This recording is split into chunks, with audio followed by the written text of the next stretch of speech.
வணக்கம், நான் Lakshmi. Welcome to pre market report.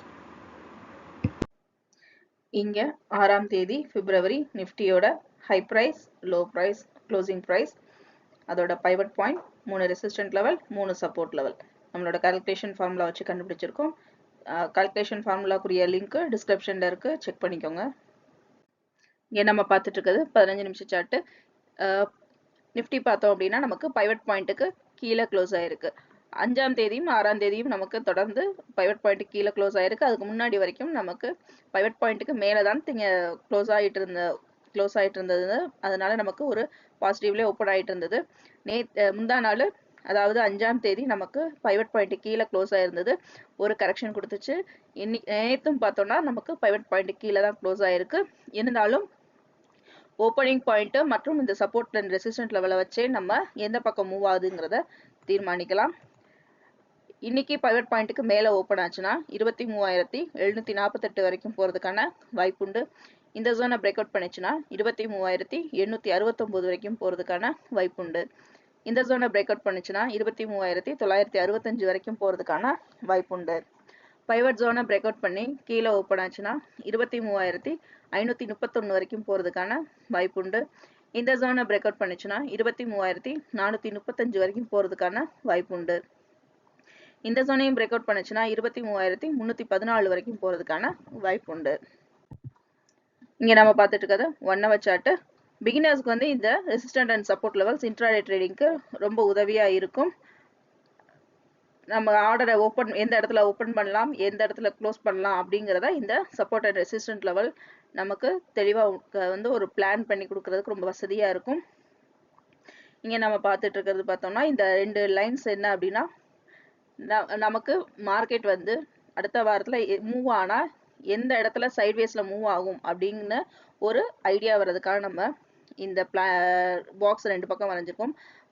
நமக்கு Nifty support level break out பண்ணி கீழே ஓப்பன் ஆச்சுன்னா நமக்கு இந்த இடத்துல வந்து ஒரு சைட்வேஸ் ஃபார்ம் ஆகிறதுக்கு அதிக வாய்ப்பு இருக்கும். மேலும் சைட்வேஸ் ஃபார்ம் ஆச்சுன்னா அடுத்து ஒரு ஃப்ளக்சுவேஷன் வரும். அது மேலே இருக்கலாம் அல்லது இல்லை கீழ் நோக்கியும் நமக்கு நகர்றதுக்கு வாய்ப்பு இருக்கும். அல்லது நமக்கு இந்த லெவல், அதாவது 23,800 நமக்கு பிரேக் அவுட் பண்ணி மேலே போச்சு அப்படின்னா நமக்கு எந்த இடத்துல கரெக்ஷன் வர்றதுக்கு வாய்ப்பு இருக்கு அப்படின்னு பார்த்தீங்கன்னா 23,950 நமக்கு ஒரு கரெக்ஷன் வர்றதுக்கு வாய்ப்பு இருக்கும். 950 24,000 நமக்கு ஒரு கரெக்ஷனும் அந்த இடத்துல ஒரு சைட்வேஸும் வர்றதுக்கு அதிக வாய்ப்பு இருக்கும். அந்த இடங்கள்ல வரும்போது நம்ம ரொம்ப ஜாக்கிரதையா இருக்கணும். மேலும் ஸ்விங் ட்ரேடிங்க்கும் லாங் டேர்ம் ட்ரேடிங்க்கான சப்போர்ட் அண்ட் ரெசிஸ்டன்ட் லெவல் இங்கே இருக்கு. இங்கே பார்த்தோம்னா நம்ம இந்த 23,800 கொடுத்துருக்கோம். இதை வந்து பிரேக் அவுட் பண்ணுதான்னு நம்ம முதல்ல பார்க்கணும். இது ரொம்ப முக்கியமான பாயிண்ட். நமக்கு இந்த இடத்த பிரேக் அவுட் பண்ணுச்சுன்னா அடுத்து நமக்கு இந்த செக்ஷனுக்குள்ள அடுத்து நுழைய ஆரம்பிச்சிடும். அங்க நமக்கு அடுத்து இந்த இடத்துல ஒரு கரெக்ஷனோ சைட்வேஸ் அடுத்து ஃப்ளக்சுவேஷன் வரும்போது ஒன்று நமக்கு கரெக்ஷன் வந்துச்சுன்னா கொஞ்சம் நமக்கு கீழே இறங்கி அப்புறம் மேலே ஏறதுக்கு வாய்ப்பு இருக்கும். அல்லது டவுன்வர்ட்ஸில் தொடர்ந்து மூவ்மெண்ட் இருக்கும். அது நம்மளுடைய நியூஸ் ஏதாவது கரண்டாக நியூஸ் ஏதாவது ஃபார்ம் வந்தது அப்படின்னா அதுக்கேற்ற மாதிரி ரெஃப்ளெக்ஷனில் மேலேயோ கீழேயோ நமக்கு நகரும். இங்கே நம்ம பார்த்துட்டு இருக்கிறது 1 டே சார்ட்டு.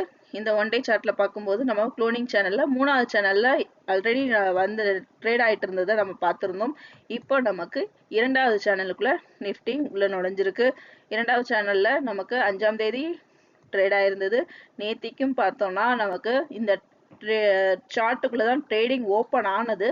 ஆனால் நமக்கு அடுத்து கொஞ்சம் கொஞ்சமாக 3வது சேனலுக்குள்ள நுழையிறதுக்கு கீழே வந்தது. ஆனால் டச் பண்ணல. இன்னும் நமக்கு 3வது சேனலுக்குள்ள என்ட்ரி கொடுக்கல. இதே இடத்துல நமக்கு நிஃப்டி க்ளோஸ் ஆயிருக்கு. இன்னைக்கு பார்த்தோம்னா நிஃப்டி நமக்கு சைட்வேஸ்ல மூவ்மெண்ட் இருக்கும். சைட்வேஸ்ல இருக்கும் பொழுது நம்ம 23,800 சொல்லியிருக்கோம் இல்லையா, இந்த லெவலை நமக்கு பிரேக் அவுட் பண்ணுச்சுன்னா கண்டிப்பா ஒரு ஃப்ளக்சுவேஷன் வரும். அல்லது 23,500 நமக்கு டச் பண்ணுச்சுன்னா நமக்கு கீழ் நோக்கி ஃப்ளக்சுவேஷன் வர்றதுக்கு அதிக வாய்ப்பு உண்டு. இங்க நம்ம பார்த்துட்டு இருக்கிறது பேங்க் நிஃப்டியோட high price, low price, closing price. இதை வச்சு pivot point, 3 resistant level, 3 support level கண்டுபிடிச்சிருக்கோம். இந்த லெவல்ஸ் நமக்கு சார்ட்ல எப்படி இருக்குன்னு பார்க்கலாம். இங்க நம்ம பார்த்துட்டு இருக்கிறது 15 நிமிஷ சார்ட். பேங்க் நிஃப்டி பார்த்தீங்கன்னா நமக்கு பைவட் பாயிண்ட்டுக்கு மேலே க்ளோஸ் ஆயிருக்கு. 5ஆம் தேதி நமக்கு பைவட் பாயிண்ட் கீழே க்ளோஸ் ஆயிருந்தது. ஆனால் 6ஆம் தேதி நேற்று நமக்கு பைவட் பாயிண்ட்டுக்கு மேலே க்ளோஸ் ஆயிருக்கு. இன்னைக்கு ஓப்பனிங் பைவட் பாயிண்ட்டுக்கு மேலே இருந்துச்சுன்னா 50,603 வரைக்கும் போகிறதுக்கான வாய்ப்பு உண்டு. இந்த ஜோனை பிரேக் அவுட் பண்ணுச்சுன்னா 50,780 வரைக்கும் போகிறதுக்கான வாய்ப்பு உண்டு. இந்த ஜோனையும் பிரேக் அவுட் பண்ணுச்சுன்னா 51,007 வரைக்கும் போகிறதுக்கான வாய்ப்பு உண்டு. பைவட் ஜோனை பிரேக் அவுட் பண்ணி கீழே ஓப்பன் ஆச்சுன்னா 50,199 வரைக்கும் போகிறதுக்கான வாய்ப்பு உண்டு. இந்த ஜோனையும் பிரேக் அவுட் பண்ணுச்சுன்னா 49,972 வரைக்கும் போகிறதுக்கான வாய்ப்பு உண்டு. இந்த ஜோனையும் பிரேக் அவுட் பண்ணுச்சுன்னா 49,795 வரைக்கும் போகிறதுக்கான வாய்ப்பு உண்டு. இங்கே நம்ம பார்த்துட்டு இருக்கிறது 1 ஹவர் சார்ட்டு. இந்த 1 ஹவர் சார்ட்டில் நமக்கு லாங்காக நமக்கு பேங்க் நிஃப்டி அப்பில் மூவ் ஆனது பார்க்குறோம். இப்போது நமக்கு பேங்க் நிஃப்டி நம்ம மேல் லைனுக்கு கொஞ்சம் கீழே க்ளோஸ் ஆயிருக்கு. இப்போது இதே மாதிரி நமக்கு இந்த லைனை வந்து பிரேக் அவுட் பண்ணுது. அதாவது இது என்ன பார்த்தோம் அப்படின்னா நமக்கு 50,700 நமக்கு பிரேக் அவுட் பண்ணுச்சு அப்படின்னா நமக்கு இந்த இடத்துல ஒரு கரெக்ஷன் வர்றதுக்கு வாய்ப்பு இருக்கும். 50,700ல அதாவது இந்த லைன் நமக்கு ஒரு கரெக்ஷன் வர்றதுக்கு வாய்ப்பு இருக்கும். அல்லது நமக்கு கீழ் நோக்கி நகருது அப்படின்னு பார்த்தோம் அப்படின்னா நமக்கு இந்த இடத்துல ஒரு கரெக்ஷன் வர்றதுக்கு வாய்ப்பு இருக்கும். அதாவது 50,000 கிட்ட நமக்கு ஒரு கரெக்ஷன் வரும். அல்லது அந்த இடத்துல வந்து ஒரு பவுன்ஸ் பேக் கொடுக்கறதுக்கும் அதிக வாய்ப்பு உண்டு. அந்த இடங்கள்ல வரும்போது அதுக்கேற்ற மாதிரி நம்ம பிளானிங்கை மாற்றி அமைச்சுக்கலாம். மேலும் இன்ட்ராடேக்கு இந்த ரெசிஸ்டன்ட் அண்ட் சப்போர்ட் லெவல்ஸை வச்சு நீங்கள் கிளியராக ஒரு பிளான் வச்சுக்கோங்க. எந்த இடத்துல ஓப்பன் பண்ணணும், எந்த இடத்துல க்ளோஸ் பண்ணணுங்கிறத அந்த பிளான் படி நம்ம எக்ஸிக்யூட் பண்ணோம்னா லாஸ் இல்லாத, ரிஸ்க் இல்லாத நம்மளோட ட்ரேடிங் சக்ஸஸ்ஃபுல்லாக இருக்கும். இங்கே நம்ம பார்த்துட்டு இருக்குது 1 டே சார்ட்டு. இந்த 1 டே சார்ட்டில் பார்த்தோம் அப்படின்னா இங்கே நமக்கு க்ளோனிங் சேனல் 2 சேனல் நம்ம வச்சுருக்கோம். இப்போது நேத்திக்கு ட்ரேட் ஆன பேங்க் நிஃப்டி பார்த்தோம்னா நமக்கு மூவ் ஆகிட்டு இருக்கும்போது நமக்கு 2வது சேனலுக்குள்ள என்ட்ரி கொடுக்கறதுக்கு டச் ஆயிருக்கு. ஆனால் க்ளோஸ் ஆகும் பொழுது பார்த்தோம்னா நமக்கு முதல் சேனல்லையே போய் க்ளோஸ் ஆயிருக்கு. இப்போ இந்த இடம் தான் நமக்கு இந்த இடத்துல 2வது ஜம்ப் அடுத்த மூவ்மெண்ட் முதல் சேனலுக்குள்ளேயே இருக்குமா அல்லது 2வது சேனலுக்குள்ள நமக்கு அடுத்த என்ட்ரி கொடுக்குமா அப்படிங்கிறத நம்ம பார்க்கலாம். மேலும் இன்னைக்கும் நமக்கு சைட்வேஸ்ல மூவ் ஆகிறதுக்கு வாய்ப்பு இருக்கும். 50,000 நம்ம முன்னாடி சொன்ன மாதிரி தான் இந்த 50,700 வந்து பிரேக் அவுட் பண்ணுச்சு அப்படின்னா அங்கே ஒரு சைட்வேஸ் கொடுக்கும். அதுக்கப்புறம் ஒரு ஃப்ளக்சுவேஷன் இருக்கும் அல்லது கரெக்ஷன் இருக்கும். ஒன்று கீழ் நோக்கி இருக்கும் அல்லது மேல் நோக்கி வரும்.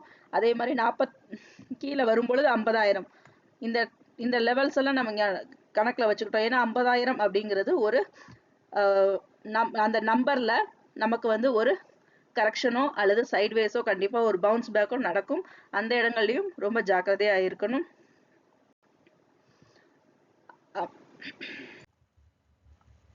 மீண்டும் அடுத்த வீடியோவில் சந்திப்போம். நன்றி, வணக்கம்.